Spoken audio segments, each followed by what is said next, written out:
Hello, everyone. I'm Patrice Tedisco, the Executive Director of the Freedom's Way National Heritage Area, and I'm pleased to welcome you here this afternoon to our second webinar in our Revolutionary Stories, the Enduring Legacies of the American Revolution in the Freedom's Way National Heritage Areas series. Freedom's Way is one of 55 national heritage areas within the United States, and we work in partnership with the National Park Service to protect, promote, and enhance the natural, cultural, and historical resources of 45 communities in New Hampshire, Southern New Hampshire, and in Massachusetts. We are very pleased today to welcome you here to this webinar, and I look forward to hearing your questions at the end and hope that you engage in conversation as we continue to explore revolutionary stories. I'd like to introduce Desiree Dembski-Hamlin, our Deputy Director, who will introduce revolutionary stories further and also our speakers for today. So thank you again for joining us. Thank you, Patrice. In 2021, Freedom's Way embarked on a year-long journey to completely redesign its website with the primary goal of creating an interactive online museum through which to curate the unique nature, culture, and history of the region. With its successful launch earlier this year, we now have the infrastructure in place to share thought-provoking stories about the people, places, and objects that make the heritage area worthy of its national distinction. This, in part, is why we developed Revolutionary Stories, the Enduring Legacies of the American Revolution in the Freedom's Way National Heritage Area, in preparation for the forthcoming 250th anniversary of our nation's founding. Working in collaboration with local partners, such as yourselves, we aim to gather, record, interpret, and share both well-known and underrepresented stories about the people, places, and objects related to the 45 communities that now comprise the heritage area in the periods before, during, and after the Revolutionary War. With funding from the Massachusetts Society of the Cincinnati and the National Park Service, Freedom's Way has dedicated resources to support your research and programmatic initiatives as they relate to this important and exciting theme. Please do not hesitate to reach out should you wish to discuss these opportunities further with us. And that brings us to today's webinar, the second in a three-part series of free informational webinars designed to provide technical assistance on research techniques, as well as practical examples on how to create interpretive and educational experiences to share stories about the people, places, and events during the American Revolutionary War period. Our presenters represent LexSeeHer, an all-volunteer nonprofit organization working to raise awareness of and celebrate the many contributions women have made to the Lexington community over the course of its 300+ year history. President Jessie Steigerwald chairs the research team, and her colleague Celeste Freeman serves on the organization's advisory board. Today, Jessie and Celeste will introduce us to strategies and best practices they have used to uncover the stories of women in the heritage area, specifically during the Revolutionary War period. There will be ample time for questions following the presentation. However, please feel free to use Zoom's Q&A feature to enter your questions as they come to mind. Please also note that this webinar is being recorded and will be made available to you next week. And with that, please join me in welcoming Jessie and Celeste. Hello, everyone. I am Celeste. Jessie is waving at you. We're very excited to be here today. We're kind of chuckling because we're aware that there are professional historians that have been part of this series and will be part of this series at something next week in terms of talking about how to uncover, maybe you can say unbury, if that's even a word, African-American presence and history in this area. So we are not that, and we're not being falsely modest. We're actually pretty excited about what we think we bring to the table as volunteers and passionate lovers of full history. And we're hoping we're really going to be in a conversation with you today. You know, we're not trying to make this, I'm not saying lectures are dry, but we're not trying to make this a dry lecture that some may have had in your 8th grade civics classes. We're hoping that we spark your interest as well as we go along. We're assuming in the audience there are people here who may have one out of 3 reasons for being here. One is to simply hear about LexSeeHer and this thing called the Monument Project, and what exactly is that? Or 2, how in the world do volunteer and or amateur researchers do a project of this kind of magnitude, where we're actually bringing a monument that acknowledges women's presence for Lexington's, I would say, 400 colonial history. And then 3, a chance to really sort of look at the 2 women that we're going to talk about today who will be in the monument, 2 out of the 20, Margaret Tuleb and Anna Harrington. How did we find out more of what their story is? Actually, in Margaret's case, many of us, including myself, had never even heard of her, formerly enslaved woman who was here in Lexington during the time of the some of the history that we think we all know about. And I have to say, in terms of a little bit of our origin story of LexSeeHer, and I'll take a little bit of credit for it in a funny kind of way. I actually ran into Jessie. Lexington is an area that I work in at a Starbucks of all places, like maybe 3 years ago. And I just sort of said, well, I'm reading all these things in the Globe about, history that's found in Medford or history that's found in Natick. And why isn't Lexington doing anything to find out more about its own history as it relates to women and people of color? That's the only thing I actually remember saying, to be honest with you. And 6 months later, I was getting an invitation about, did I want to be part of an advisory board around acknowledging the presence of women. So that's a happy surprise, but that really is part of how that our work began. And LexSeeHer is comprised of women who collaborate as volunteers who, again, I'm not taking credit for it. We know that at least 15 years ago, I'm sure longer than that, there have been questions from women in the community about, well, what kind of monuments do we have in the town of Lexington? And more importantly, half the population has no monument or recognition of its presence. So why is that? How do we change that? How do we fix that? So that mission for LexSeeHer has been, well, we want to do something about that. And I want to say we have no ties to anything in terms of whether it's Me Too or the 1619 Project, but I don't think it's accidental that those questions coming back again sort of stirred up in the context of what's happening out in our larger environment, with real questions about what is actual history.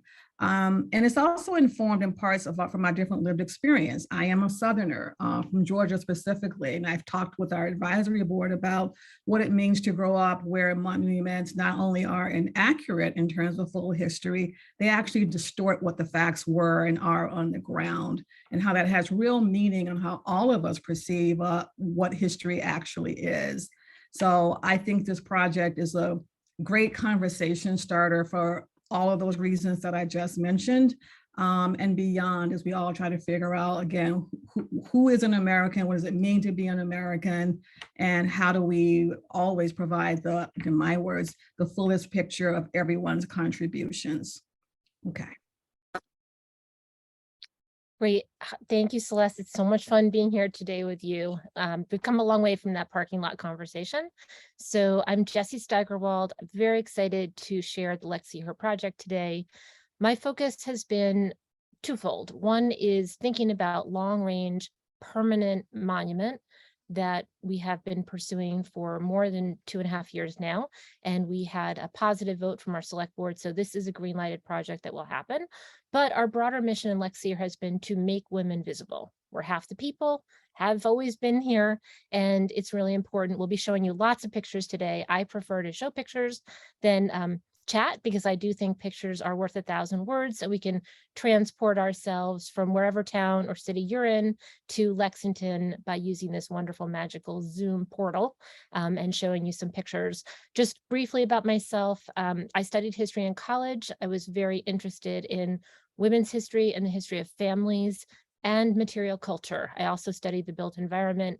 So for me, it's kind of funny. My kids are now grown up, and I've been able to kind of pick up where I left off intellectually, thinking about the built environment and how women interact with it, shape it, and actually can contribute to it in very special ways in the 21st century that certainly women were not as free to do in the 18th century. Lexington's project deals with women across time, but we are going to focus today on the 1700s. And you'll hear we're pretty focused today on the 1750 to 1775 timeframe. And we will be telling you a bunch of stories, have to emphasize what Celeste said.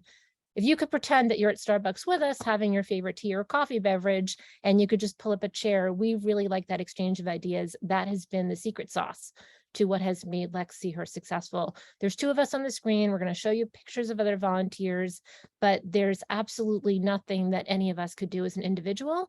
We're doing this as a community and in community, and you'll hear that's exactly the story the monument tells. That's our version of how history really was, that women were always in community and they were always contributing and they were always important.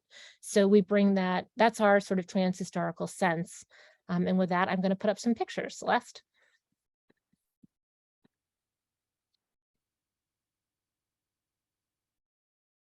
Here we go, the mute. So as we mentioned earlier, we're going to be talking about what our research strategies look like, even conversations around terminology, slave versus enslaved or enslaver, and those, I wouldn't call them debates, but certainly spirited conversations about, as terminology evolves, what to use and why to use it. Some pictures obviously about what our campaign to get the conversation to be broader in the community look like. How do you get people interested in it, invested in this topic of women's monument and women's visibility? And I think, certainly Jessie has been very creative in thinking about how to do that. So everyone feels like they have a real buy-in to this conversation. It's not something that's coming top down or a particular group think activity. It really, really raises questions for people to say, wow, I had kind of been thinking about this, or I wasn't exactly, but now that I'm doing this particular activity, I really have more questions, and how do I learn more? And I mentioned earlier that we're going to also be talking about Margaret Tulip, do a little virtual field trip to learn more about her life and what I love about, because I'm an educator, seeing how children try to really sort of bring her lifespan to work via pictures from a kid point of view, and then a virtual tour of Anna Harrington, or at least some conversation about Anna Harrington. And last but not least, certainly some takeaways, but also like, what does this monument project, what will it look like in this space? So pretty exciting. Here we are smiling. Actually, we're standing in the place where the monument, or very close to it, where the monument will be built in Lexington Center. We emphasize it is not, and I really do mean it's not in competition with monuments that are already here. We see it as being in conversation, in conjunction with.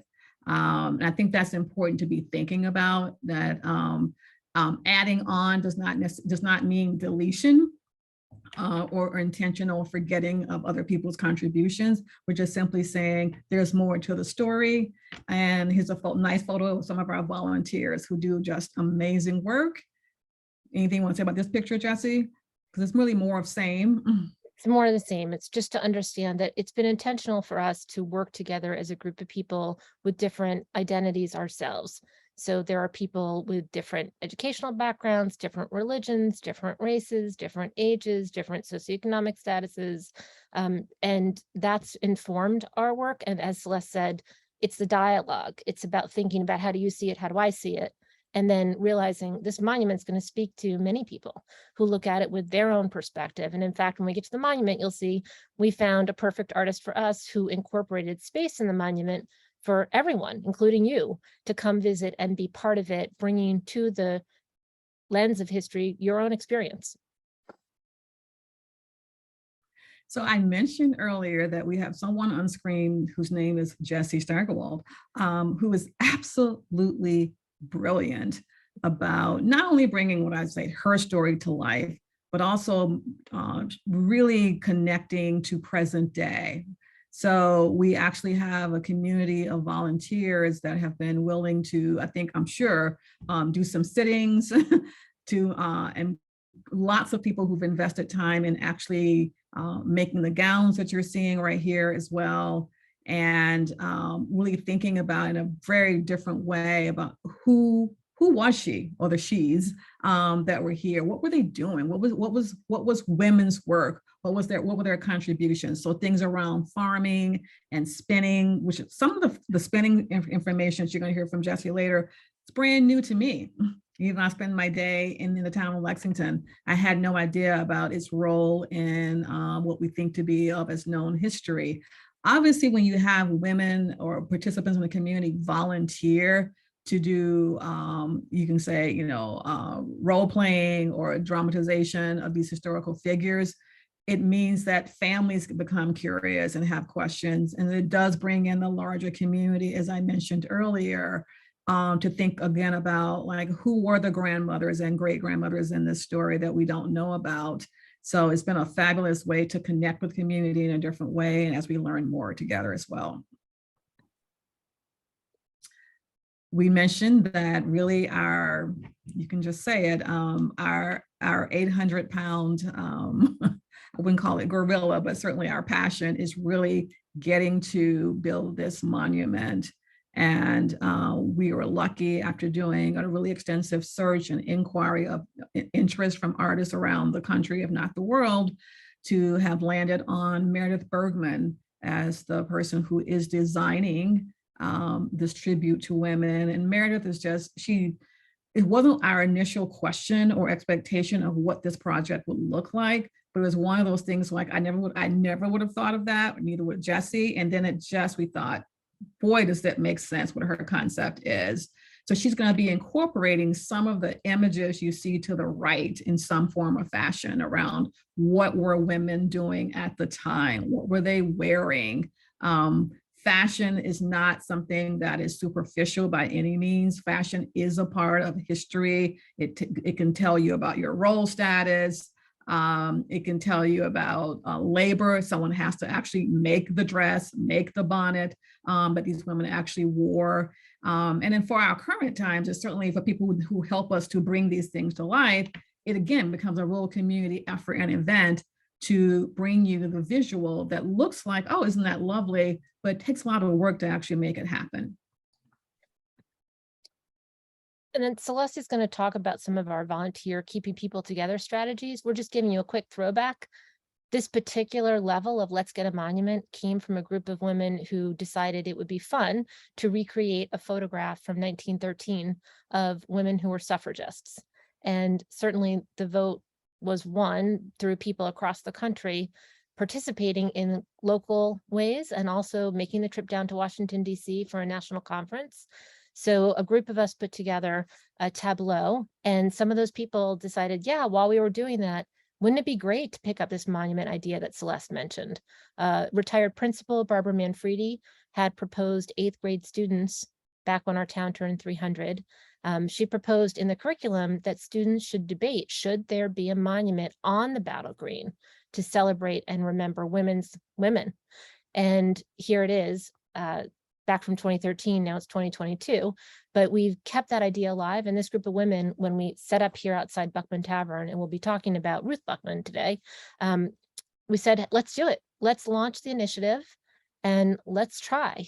And so here we are a couple of years later moving forward. It does take a lot of strategies. We're going to talk about like hardline research things, but it does take strategies to keep volunteers together who are not professional historians. And so Celeste's going to take it from there.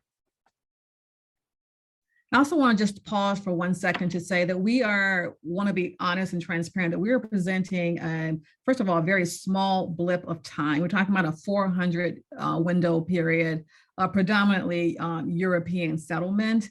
I always like to say, and I don't mind being corrected in live time, but when we have our conversations in my workspace, we generally acknowledge this area in terms of tribes being of the Massachusetts and Pennacook tribes, and that they were forcibly removed from land that is rightfully theirs. I'm using present tense because Indigenous people are still very much here. And if you're talking about a 10 to 12,000 year history, the 400 years we're talking about is a very, very narrow window of time from a very narrow vantage point. So that's not to say what we think we're doing is not important, but just want to put that in real perspective as well and be respectful of that. Volunteers. I'm one of them. Jesse's one of them. And it's been all about collaboration this entire way. And what's been working well and continues to work well is the fact that everybody actually wants to be here. We don't have to be. And no one is doing this because they feel like they have an obligation. They truly care about making women in this 400-year window visible. We're curious, lots of questions. We did have to work to build our own affinity because we come from such different backgrounds and perspectives and ancestry and history, all sitting on a virtual space because it's been mostly done during the pandemic and not like having a shared hot tea together in a room. Having some common goals and values around why this is important and being willing to give up time, which is such a priceless commodity. Using our imaginations, how do we get this out to the community that we're even doing this? We have to always be creative. Fresh eyes, new members coming in saying, well, actually, that's not quite the correct fact. I know you think you have this. And as I said, we're coming across so many different disciplines professionally. And not being necessarily professional historians, it doesn't mean that we lack for intellect, but we have to be transparent and honest with ourselves that there are just some things we don't know how to do. You have to know when to get help. But overall, I found it to be a really rewarding experience. Challenging, obviously, is that, what you may start as one passion project for someone could be 8 months down the road, it's been a dead end. Actually, this is more interesting to me, so I'm moving on.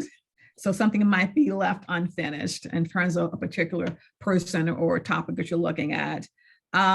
We often lack context or understanding of the formal backgrounds of who we're looking at.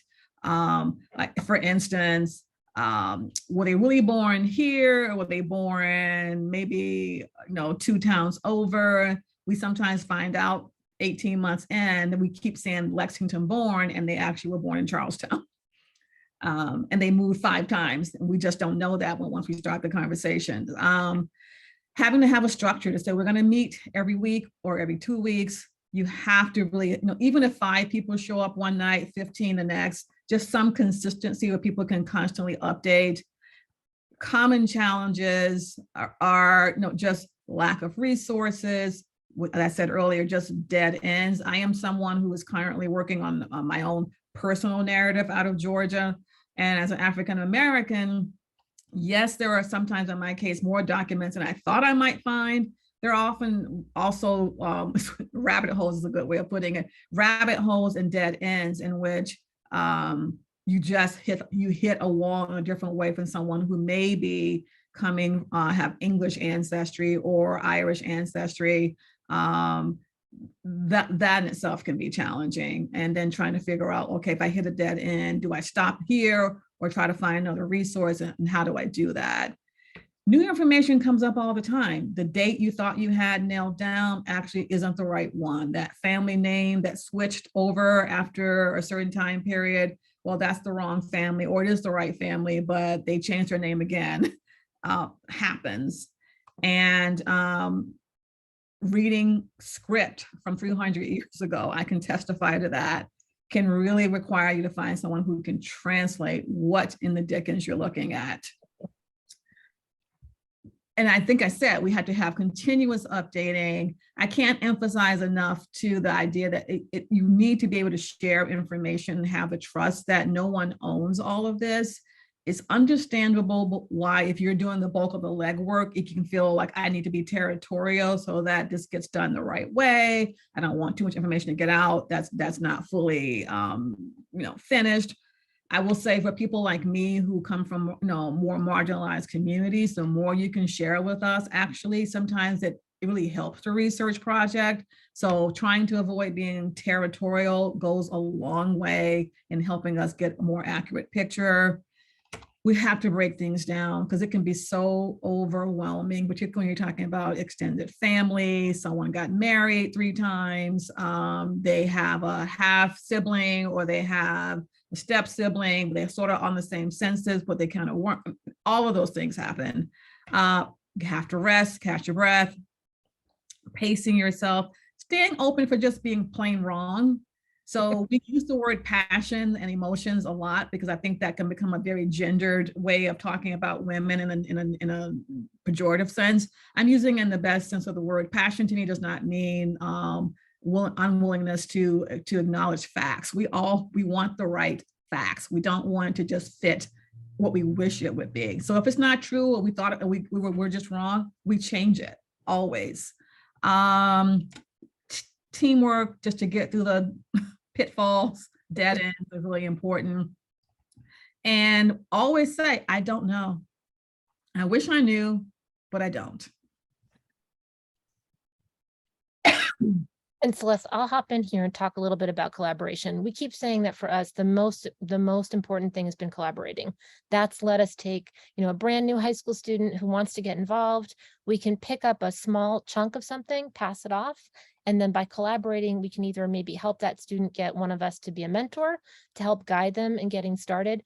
For some people, looking at vital records, it's second nature. But for someone who's doing their very first research project, whether that's a high school student or someone my age, they're beginner, they're learning, they got to start at the first place. And so sharing people who will help buddy up and collaborate is really great. And then there's also institutional collaboration. So this section, the pictures will go a little bit more quickly, but what we have found is the Girl Scouts in Lexington, super group to collaborate with. One of the themes for today is how can we interpret what we learn? And the Girl Scouts volunteered to do visibility banners. So we've now had 2 years of women's visibility banners, and they had this great idea, which was to pick up on the historic use of the silhouette. And Girl Scouts we've had a community nominating process where anyone in the community could nominate women that they felt were important and deserved recognition, had a story to tell. And then they selected a group of people 2 years ago. And then the girls dressed up to create a silhouette. So here you're seeing a silhouette based on a suffragist. We have the photograph for the reenactment that I spoke about. And then you have Girl Scouts capturing that shape with the historic hat. Here's a group of Girl Scouts this year. The project was so successful that they decided to do it again. And this year there were actually 3 Girl Scout groups. So a middle school group helped an elementary group, and then a high school group worked with some of our adult volunteers on the nominating selection process. So we were able to now grow, almost triple the number of youth volunteers right there with that one project. The banners have helped us get women visible because the monument is a multi-year project. Visibility banners are something that a community can do very quickly. And as much research as you do, you can only share a very small amount of information on one of these 6-foot banners.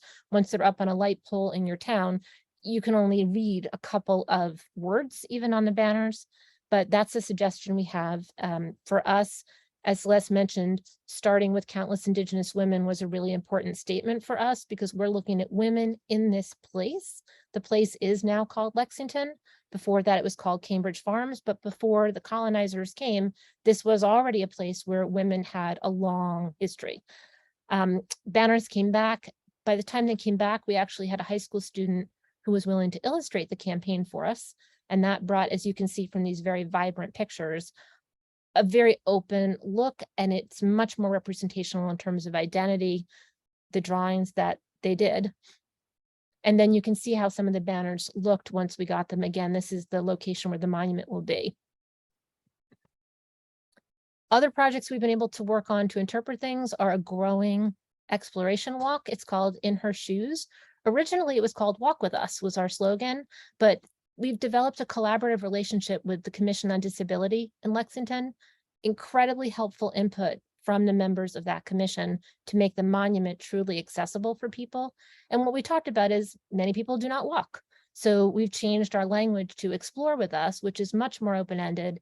And certainly during COVID, we've all learned that there can be people who aren't going to be able to travel here, but they could still enjoy learning about the history if we present the information virtually in a thoughtful way. And then we have a speaker series, which started out on our own. Patrice was actually an early person who came and was generous with her time. And thank you both to Desiree and to Patrice for just even including us today. We really appreciate being in this incredible company. And the speaker series has grown. So now our libraries partnered with us. That's been a great way to tell the stories we're learning. As Celeste said, whenever we're sharing, we're always telling people, here's what we've learned so far, we're presenting. And we've found by doing these speaker series talks, we're able to interview a woman about her experience, record it. That right there is preserving some contemporary history, while also gathering these clues about the past. And frequently people will follow up after a speaker series event and share with us some tidbit that we had no idea about. So I'm going to transition now, and I'm going to say, buckle your seatbelt. I'm just going to give you a kind of a quick overview about the monument itself. Maybe every community doesn't feel they can do a monument. The more we've done, the more we've connected with people in other towns. A monument can be as simple as a plaque. It can be a stone with a plaque on the stone. It can be a stone that's engraved. It could also be a work of public art. That is where we have ended up. And we are super happy, any of us, to share what we've done. If anyone who's listening would like to think about exploring a monument in their community.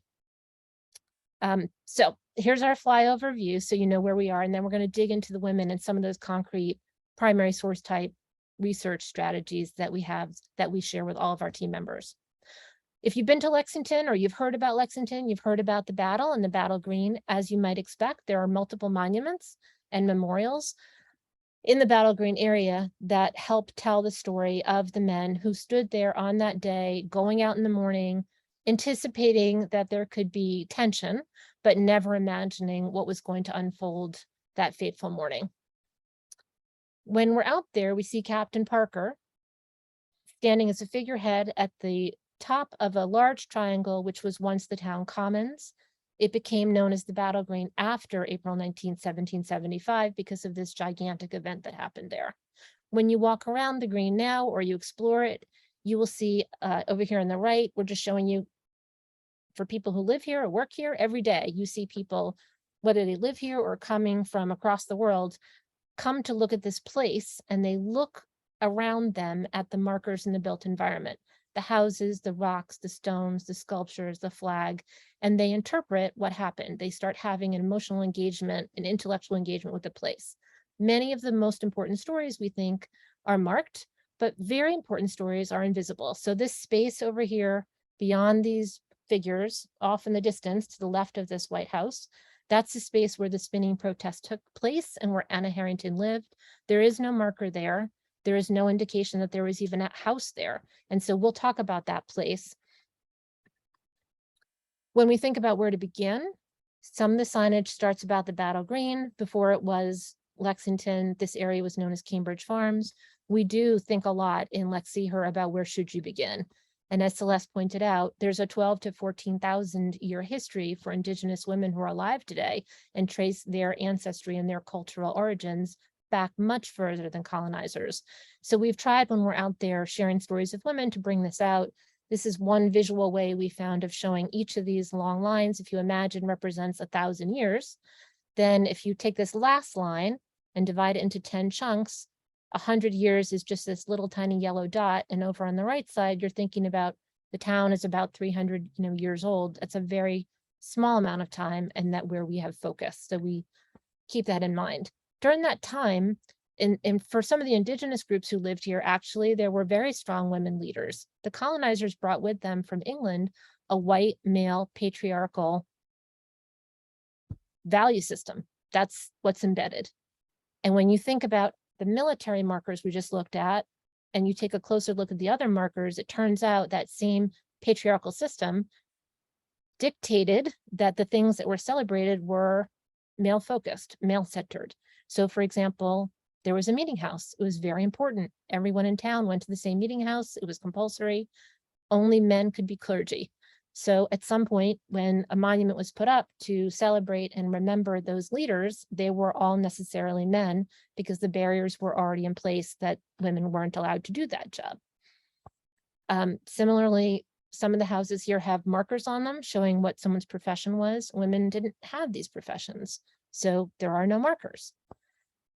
This is the only reference in this historic area in the center of our community of a woman at all, and it says House of Jonathan Harrington, who, wounded on the Common, April 19th, 1775, dragged himself to the door and died at his wife's feet. And we have shared in presenting to our community that if you go to the reenactment and you watch it, it's extremely emotional. I don't know how you can get through watching it without feeling huge engagement and compassion for the very normal people who went out that morning and ended up facing an overwhelming number of regulars with weapons, bayonets, horses, and matching, a very intimidating military presence. And it was really frightening.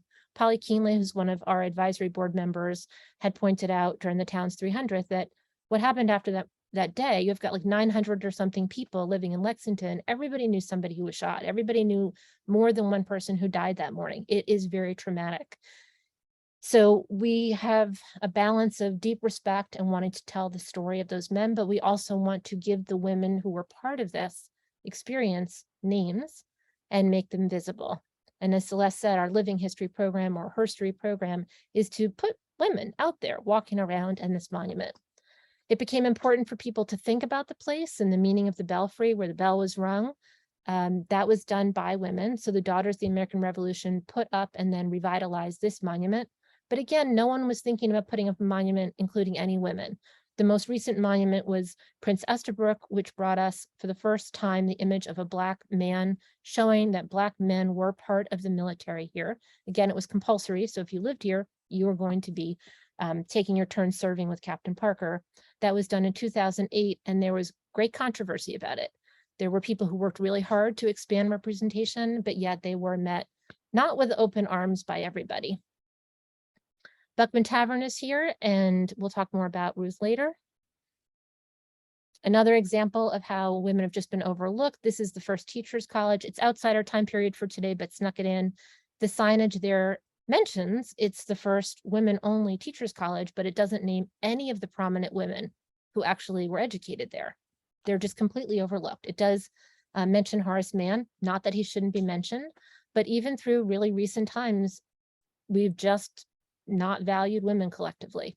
So this is our group of volunteers. We started out by doing a petition, a citizen's petition to our town meeting. It was our way of gauging, did town meeting members, current leaders support this idea of a new monument?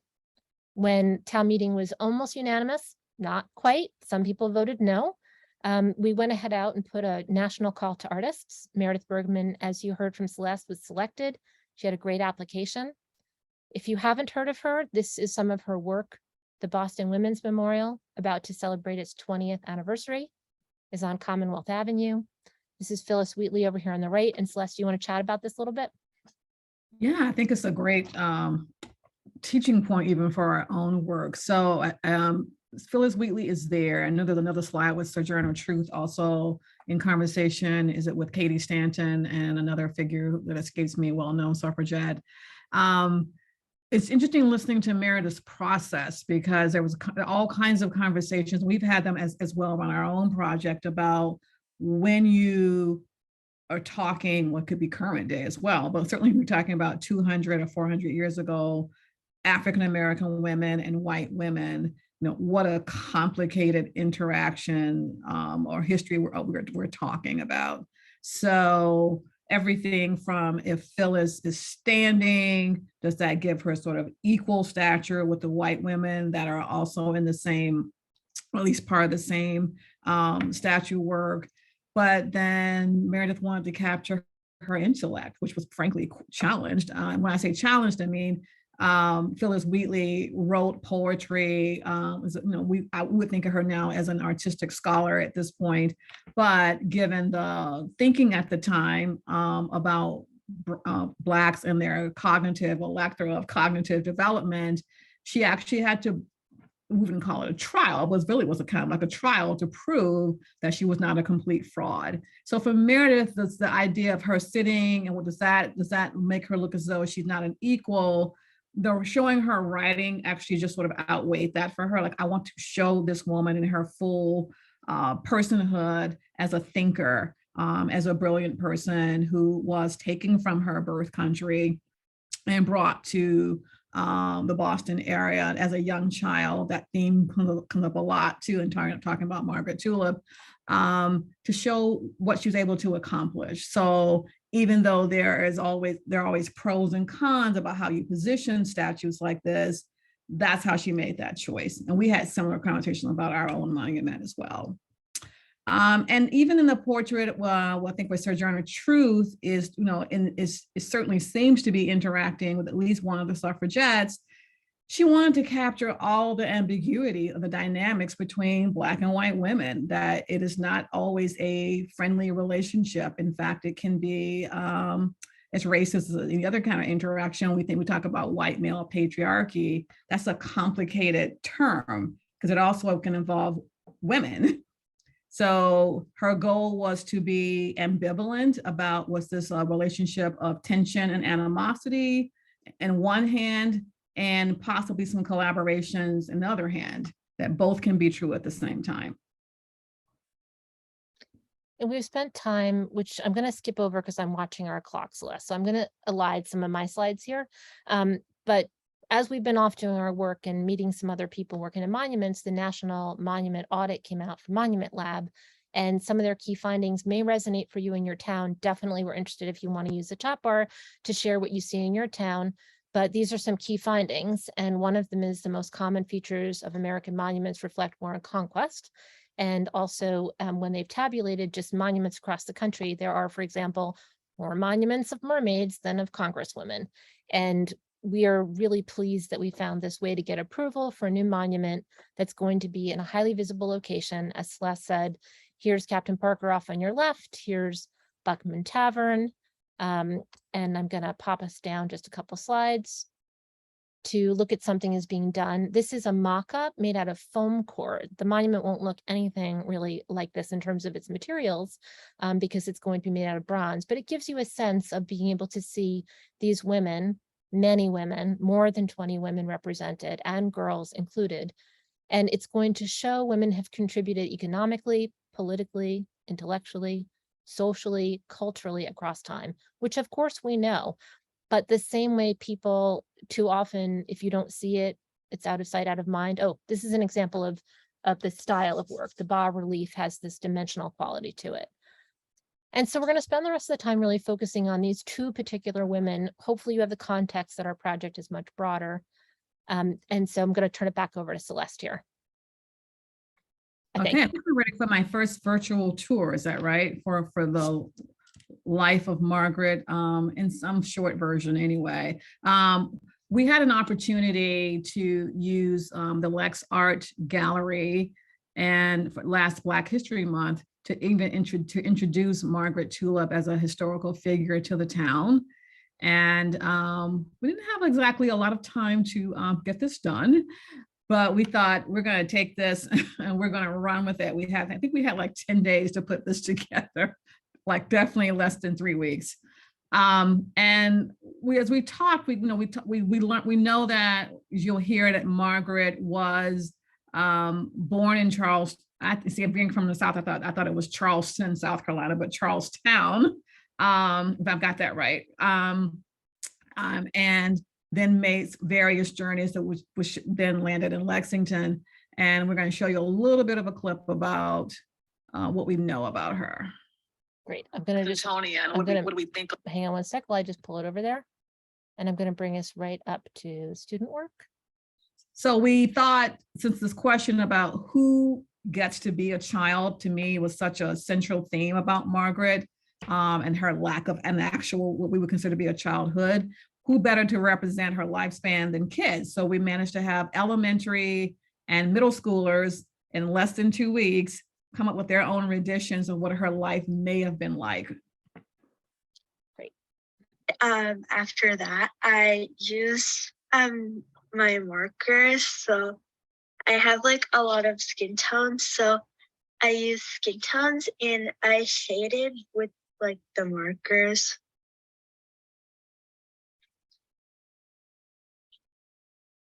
I was in awe and amazement when I saw the beautiful work that the students had done, and to think that at the different age ranges that they had all this in their minds as to what they thought Margaret looked like. And I just have to say that I was just totally in awe of the work that they did. Being on the research team, we had to do a lot of thinking about what Margaret might look like, since we didn't have any pictures, and we haven't been able to find any pictures of her. So we had to think about how we were going to come up with a way of portraying who Margaret was. So the first plan of action was that we had to come up with a historical appropriate dress. Corinne, Jesse's mother, was so grateful, was so generous that she volunteered to make the entire outfit. She hand sewed everything, and it took months and months and hours and days upon days for her to do all this work. And I am eternally grateful for all the work that she put into this. It actually took her through the summer and spring and summer to complete it. We had numerous fittings, because I am the lucky recipient of being able to put on this beautiful outfit. So I feel very proud of that. And I feel like when I put that outfit on, that I can feel Margaret's spirit in me. So back in the 1700s, there weren't any sewing machines. So Margaret sewed all of the clothes for herself and for her family. And every dress that the woman got, it was made to fit that particular woman. So there was no department stores or anything where they could get order dresses. They were made particularly just for them. So some of the choices that I helped make was choosing what color I thought Margaret might like. And I decided upon the blue and white stripe for the dress. And I feel like it came out perfect. And I feel like Margaret would really have enjoyed that dress. Everything that Corinne made, we all as a team had to make a decision. It came down to whether it was the bonnet or if it was the apron. Everything that went into the beautiful, I can't, it is behind me. Everything that went into this beautiful outfit, decisions had to be made about what was going to. Jesse's gonna show you. Celeste, you want me to hop over to Leslie? Yes. Okay, I'm right there for you. So we're going to just bring you over to Leslie Masson, who will tell you, who is our lead researcher. She's not able to be here today, but you can this way hear from her directly. But Leslie's going to be back in 2 weeks for a full talk about this. Margaret Tulip was born in Charlestown around 1718. And as it's been discussed before, she was literally given away to a family in, this one's makes me want to cry, given away to a family in Woburn. That family sold her to a brother for a 2-year-old colt. She stayed with that family for quite a while. And when the daughter of that family married, she became a wedding present. And she lived with Amos Muzzy and Esther Green Muzzy. Margaret was what's called was in term slavery, which meant that she was to be released at the age of 22. Her mother was also under term slavery, and she was supposed to be released at 33, though I cannot find her. So when Amos died, Margaret was well past 22, but we believe that's when she took her freedom, when she said, okay, I'm a free woman. And what I find really interesting is that there are people who knew this in town, and there are people who thought she should be freed, and there are people who thought she shouldn't be freed. When Amos died, she had several years of being a mom, doing mom things, doing whatever she did. But in 1767, Amos's son, William, kidnapped her and re-enslaved her. And so she was able to get support from the Bridge family, and she filed suit in April 67, and the sheriff was sent out to remove her from William's house, which they did. And She went to court first in May 1768 and lost.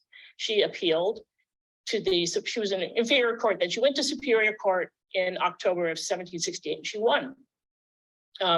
William Muzzy appealed that. And so in 1770, they went back to court and she won again. And William Muzzy died, and that was the end of that. So personally, I think it's very significant that William Muzzy's brother and mother were still living, and neither one of them were called as a witness to support him. So these are some documents that I've pulled up for this exhibit, and probably the most interesting are these two, this one and the one behind it. And this is a deposition by Jacob Green, who was the person that received Margaret when she was 3 weeks old. And in this part of the deposition, which was done in March 1768, what he says is she was supposed to be released at the age of 22. So till the said child should arrive to the age of 22 years and no longer. Go to the other side, what happens is in October 1768, a few months later, the same Jacob Green says that he sold her to be as a slave for life. So he lived in Connecticut and people were going down getting depositions from him. I think there was a lot of push and pull, and unfortunately she was a commodity, and as was her son who was working for William Muzzy. I don't know what else to say. Well, there's a lot more to the story.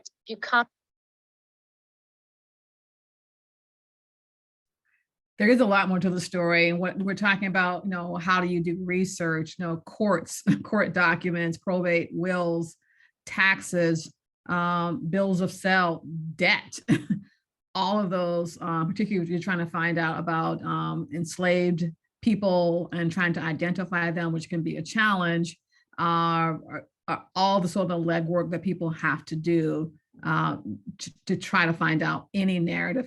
We're lucky that Margaret had a court case, even though none of us had ever heard of it. It's not considered to be a landmark case in terms of this is the first death knell of enslavement in New England. It is a landmark case for reasons around this is a woman, this is a Black woman with no means, and really, as far as we would recognize, no official standing in this community. And yet she was able to find allies. And we don't know, but we assume also people were willing to pay for all of this paper to write these things down for depositions and testimony and travel expenses for her. So what made her so unique and special that people were willing to do that? Celeste, are we back on slideshow now properly? Sorry about that bumpiness, everybody. It's all good. I'm gonna, do you want to have a comment about the student work before we mentioned earlier that again, that students of ages 2nd through 8th grade just wanted to document. So you have pictures of her as a seamstress, just some guesses about what she may have looked like as a young child. And that's enough said about that, I think. Great. And I'm going to move over to Anna Harrington, but we can answer questions and Leslie can be followed up with about her use of primary source resources.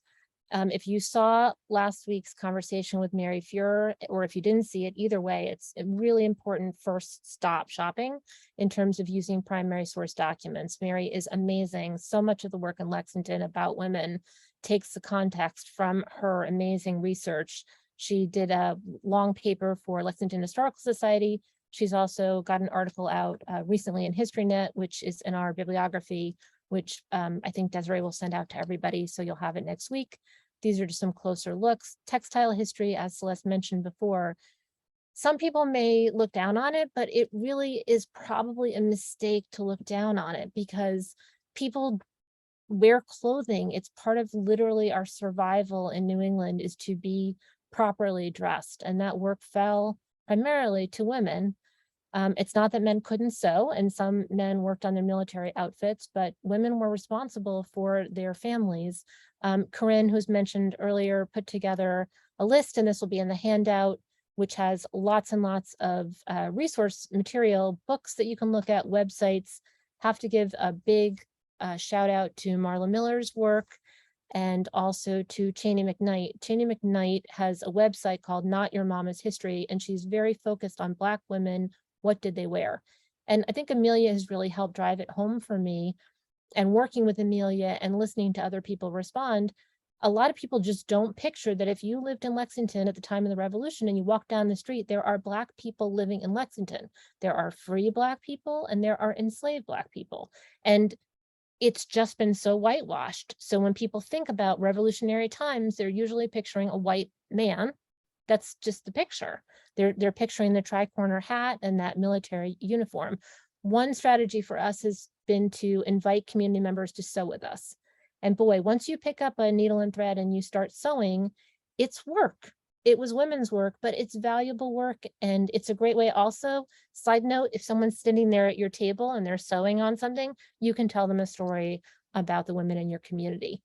Ann Grady has put together over a more than 2-year period a collection of information by going through vital records, existing history, probate records, and she's trying to figure out actually how many enslaved people were here.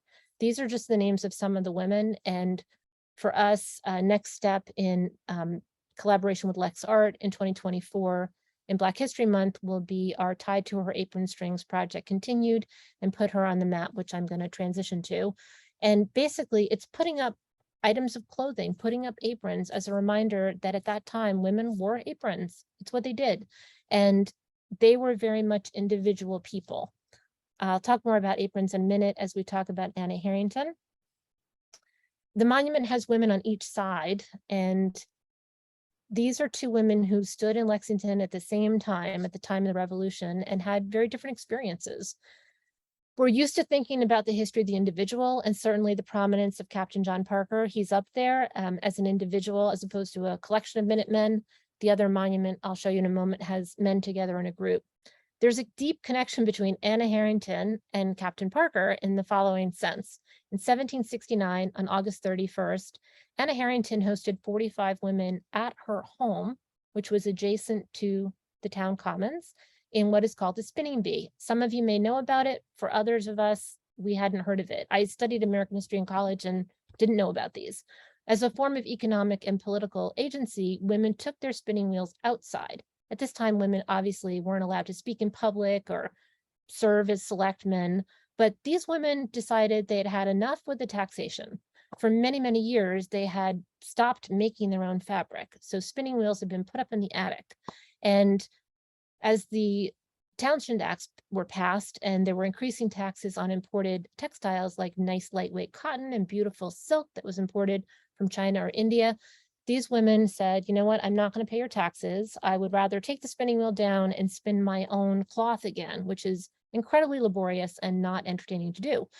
They got together as groups, and maybe these happened in your community as well. We would be super happy to partner the same way we got to piggyback on Mary Furer's research and Dr. Emily Murphy's research for Lexington Historical Society. One thing that the society learned, and I think Mary led the way in some of this research, was Captain Parker was a wheelwright. That was his job. He made wheels and repaired them. And they took the time to go through his account books, and they saw that his sale of wheels and repairs of wheels spiked almost 700% in the 2 years leading up to the spinning protest. Sometimes you get your research about women's lives from unlikely places. For us, it's a reminder that the history here in Lexington is a history of community. So down here in the lower left, that's a monument about the battle, and it's done by a woman, Bashka Payaf, who made that monument. And you'll see if you get to visit here, it's been restaged. You get to see sort of the anguish of war. She didn't want to glorify fighting in the battle and the violence. We're really interested in these relationships between women. And since there's 45 women who participated at Anna Harrington's, we would love to think about who might these 45 women have been. So we're doing this project called Put Her on the Map. And what we're trying to do, by the way, this was her home. which the town did not save. And if we have time, I'll have you listen to Stacey Frazier speak about Anna Harrington. But what we're trying to do is figure out who are these anonymous 45 women. If there's about 900 and something people in town, having 45 women participate in a public protest, it's a sizable chunk of people. It's an important event. And for us, we decided we should collaborate. Historical Society put on a 250th anniversary reenactment of this event with a smaller number of people who had expertise in carding and spinning and actually using looms. We don't have that expertise, but we do have a lot of people in town who want to make these stories visible. So we used umbrellas for our spinning, which may seem a little bit corny, but I have to tell you, it's very visually captivating. And what it did is it helped show people in our town it was a big deal. If you imagine her home was right here on this piece of land, it's an empty lot right now. You can imagine, you start thinking about what did it look like to have this many people come. So I am going to show you a short video. This is our interpretation of it and may give you some thoughts about interpreting in your community. Let's see if I get there. Just let me know that you can still see the window.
And we've much more to show you, but Celeste and I want to pause for a minute and see if people have questions. And so you can use the chat bar. You can also feel free to raise your hand and we can call on you if that's more convenient. You could also use the Q&A feature. Whatever works for you. And part of what we're doing is we're thinking about if there's 45 women there, how are we going to figure out who these people are? There's only one written record of this spinning event. So Dr. Emily Murphy did a bunch of work. There were other spinning protests. There's one in Connecticut. Some people in Lexington think this was one of the bigger ones with 45 people. But we're starting by looking at a map and thinking about who were her neighbors. Women then and women now made relationships with their neighbors. Historian Nancy Cott has talked about how women in community have always had to get along with other families. You can't really survive literally on your own. You get to know your neighbors. That's another thing that happens across time. So looking at who the neighbors are is one of our strategies. And then also looking at family relationships by doing research into the different network of, who were his sisters-in-law, who was her mother-in-law, what other people around her might have been the first people she called and said, hey, I'm doing this event, come on over. Celeste, I'm going to pull up one of the map slides. If you can just check the chat bar in case there are questions. Okay. So far there are not, but I'll let you know. Okay, excellent. And I'm going to pull up the slides and just be right there. So maps, like our other records, have been predominantly focused on men, and it's because men were owning the property and all of the records have been based on them. But when we look at the map, part of what we talked about working as a volunteer team has been how are we going to divide up this idea? Charles Hudson does his information about all the people in Lexington by going through vital records and church records. And we are lucky that it's online now. And that link will also be in our resource page. But if I want to learn about a woman, I have to go figure out who her husband was or who her father was. And that takes some time because women did change their name at that point. So this is some of the links that I mentioned earlier.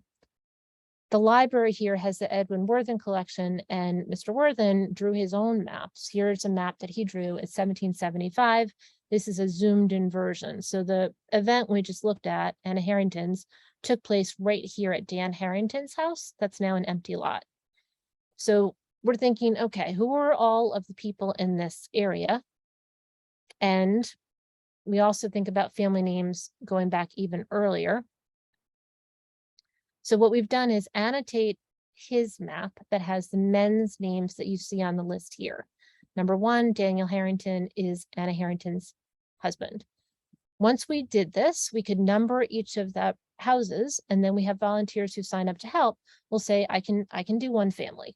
As Celeste said earlier, doing this whole map is very overwhelming and causes people to run away and say, that's just too much, I can't do it. But could they take one house? Yes, they could. And then they can learn how to go use that Hudson resource that I put up. And once they look at that one resource, they can take it in a bite-sized piece. One woman's name was on this map, Lydia Mulligan, who lived pretty much down over here. Lydia Mulligan's home on the day of the battle was burned, and the clock shop on her property was burned by the regulars as they retreated at the end of the day. And she was recompensated for the loss, and that amount of money was a major part of the damages financially that were borne by residents that day. It was significantly damaged. But when you want to go look for Lydia and think about her beginning, you'd have to go look for her parent, John Stone, and you get to read about him. And there's a side note of his wife's name and then a list of children. And when you see Lydia down here at the bottom, it's got her birth date, who she married, who he is, and that she became a second wife of another man. What we're trying to do is use the little pieces of information we have and reframe the way we tell the story. So instead of telling it by having men start the story, start with Lydia. Lydia Stone Mulligan was born in, where was she born? She's born in Lexington. When was she born? She is the 6th youngest child for her parents. We try to put the woman first, Mary and John. Her mother was named Mary. These are very basic things, but it shifts the way you start thinking about it. And what we learn is Lydia lived for 21 years before she got married. There's no information about that. As Celeste talked about, we may have ran past that slide, Celeste, but just like with Margaret, we're wondering, well, what was her childhood like?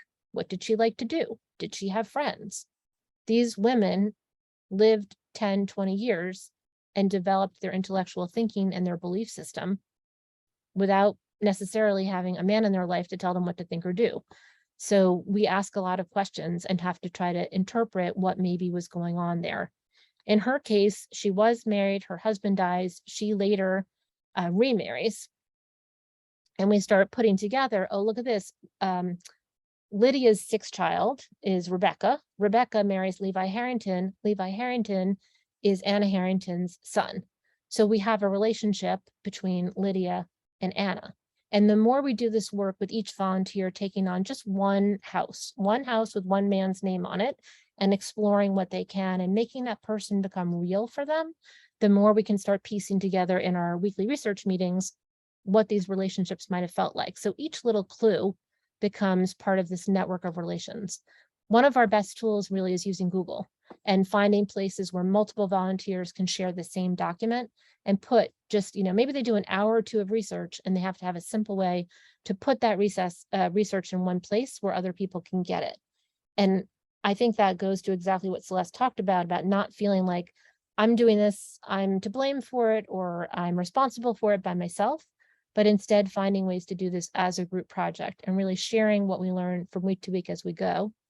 And then understanding that we're looking at a collective memory of the past of women, but we're building that memory today by working together.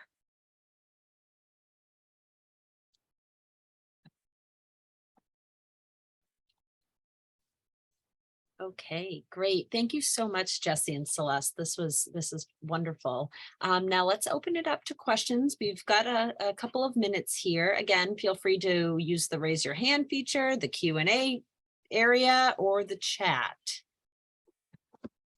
We don't have anything queued up right now, Jessie or Celeste. If you want to give it a moment, if there are any other points you'd like to make while we're letting people think, feel free. I guess it's been really exciting. It's been exciting getting to meet people through doing historical research. People have come up to us when we table and they're just curious. The idea of a monument seems really interesting to them. I think we didn't talk about why the monument is called Something Is Being Done, and I think that's a great story to share. On the morning of the battle, on April 19th, 1775, there was a teenage boy named Jonathan asleep in his bed. And Abigail Harrington woke up that morning very early in the morning, probably around 4 a.m. and probably she never slept. But she calls out, Jonathan, Jonathan, the regulars are out and something must be done. And what's so charming about this story is that Jonathan, who is the fifer for Captain Parker and is on the green that morning, Jonathan goes on to live to be the oldest living man who served on the green. And throughout his life, when he's interviewed to talk about his experience, he starts his storytelling with his mother waking him up that morning, saying something must be done. And for us, when we think about women, like in a system, as Mary Fuhrer pointed out last week, where men were the head of the household, it was like a small government, and everyone understood that to be true. What does it mean that Jonathan, this teenage boy, when he tells his story, starts with his mother? It's an interesting piece of primary resource material. Unfortunately, he's captured in the newspaper having given a talk. And so we have a newspaper that says Jonathan spoke at this event and he told the story of his mother waking him up, so that we do have a documentation of that. But when we're looking for women's history, we're not going to find that they're owning a lot of property. We're going to have to put together these relational stories. The other thing that comes up for us is a lot of the spinning protests were held at churches. And I'm sorry, I don't have time to show you the Stacey Fraser video, but we've got great ones you can look on our YouTube channel where Stacey explains that, the Reverend here lived down the street a bit from the town commons. So maybe Anna's holding the event at her home because it's more prominent. It's right near the meeting house. It's closer to the center of town instead of being at the minister's house. On the other hand, we've got a great video you can watch of Sarah McDonough talking about Ruth Buckman, explaining that, in a tavern, news from other towns and newspapers travel.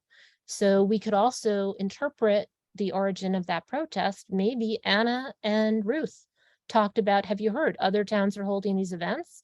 women are mad and women are doing something about it. And Anna may have said, I'll do something. You know, we don't know what happened. There is, as far as I've been told, I have not looked myself, but I will. There is no mention in Jonas Clark's diary of this event. So people have said, that may be a little curious. Why didn't he mention it? So often the ministers in town were involved with these spinning protests. So one explanation is perhaps women were the leaders on this. That is very possible. So Meredith was really interested in that story. And we have to say, going through our request to use town property, we did encounter opposition. It has been steeply uphill for us. We happen to be at a crest moment where we're really excited, but we had people who were knowledgeable who told us that women had nothing to do with the battle. Women had nothing to do with the American Revolution. We had someone who told us, you know, why should Margaret Tulip be in the monument? She's not from here, which all of these things are not sentiments that we agree with, but I think Celeste, you can wrap up better than I can, that we just say everyone is starting where they're starting. And if they don't think that women had anything to do with the battle or the revolution, and they don't understand that enslaved people are from all different places, and, you know, living here for 75 years, Margaret Tulip is a Lexingtonian. She is. You know, she was a mother here, a grandmother here, she was married here, she lived her life here. Really important.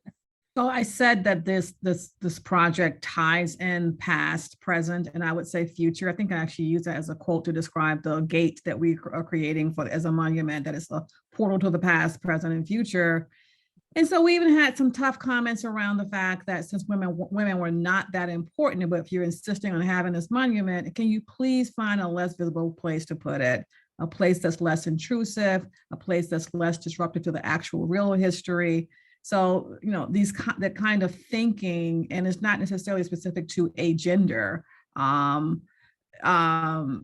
it's still very much a part of our world. So just to be aware that, again, everything is in context. I see that we do have a few quick questions, I think.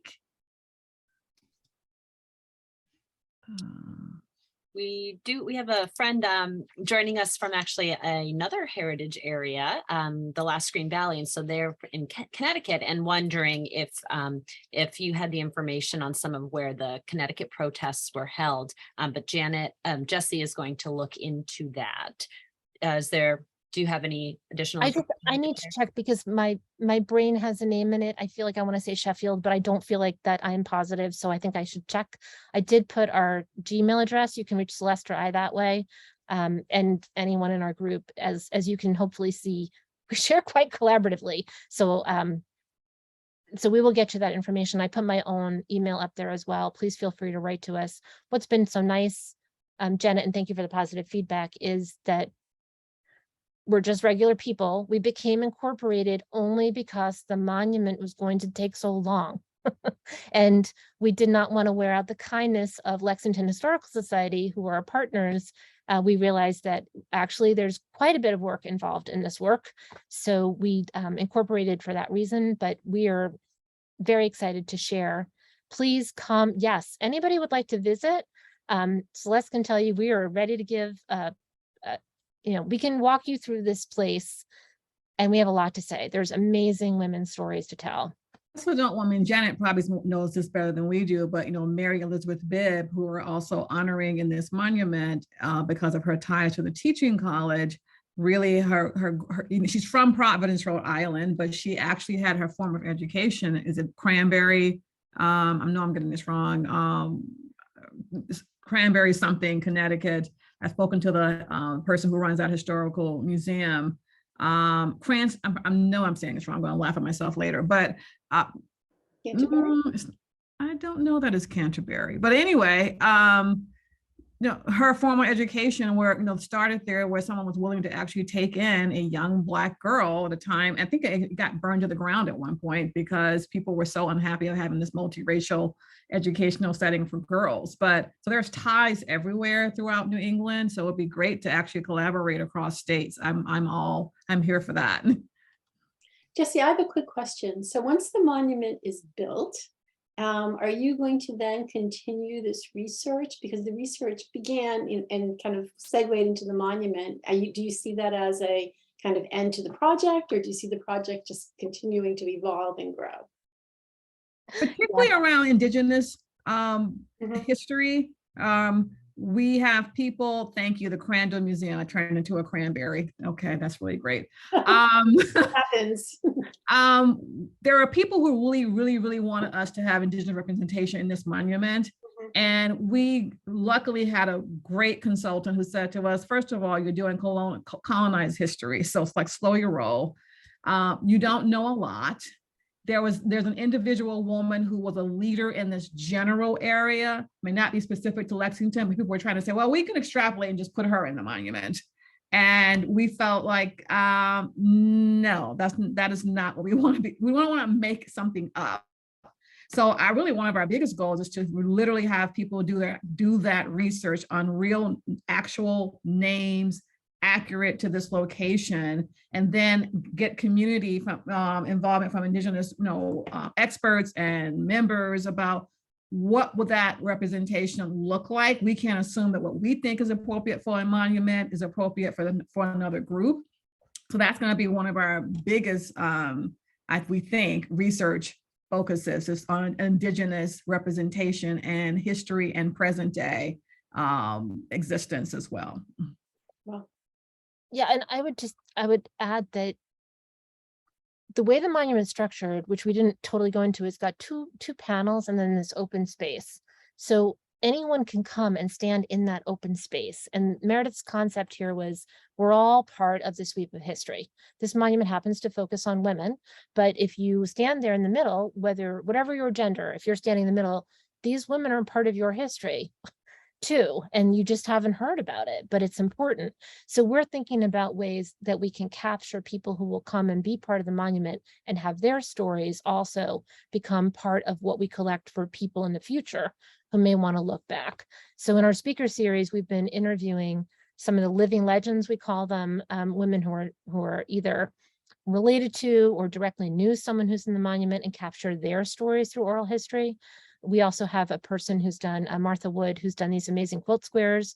And we've thought about how you weave together, again, more stories of, quote, ordinary women, but capturing those because that's the history that in 50 years or 100 years, someone's going to want to look back at. And right now, there's really important women in our community who've done amazing things, and they haven't really been recognized for their work. We recently had a Nobel Prize winner who grew up in Lexington, and that's pretty amazing, Professor Carolyn Bertozzi, but there's so many people, and how do you start collecting that information? So we want to avoid having the 45 anonymous women grow into thousands of anonymous women whose stories weren't captured.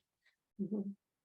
Yeah, and I think that was our experience when we did the work with the 19th Amendment commemoration, and we tried to capture stories of women from throughout the heritage area. But you're right, there was just a certain level that you could go to, and then it was very difficult to find those stories. It takes a lot of work, so congratulations. We do have one final question. How will you educate tour groups? Do you have a plan for how this work can factor in there? We've talked about expanding that Explore in Her Shoes so that you can have a trail where people can explore on their own, but we'd like that to be essentially virtual on a website because we recognize that there are people across the country and across the world who hear about Lexington. And so we want to make it as easy as possible that whether you happen to go to school in Lexington or you've never set your body in this place, you could essentially get the same kind of knowledge that we want to share. I think one of the most important things is Lexington prides itself on being the birthplace of American liberty. And what we are saying is liberty doesn't mean the same thing for everybody, based on race, based on gender, based on socioeconomic status, based on religion, sexual orientation. Liberty is not the same for everybody. And that goes right back to the day of the battle and forward through time.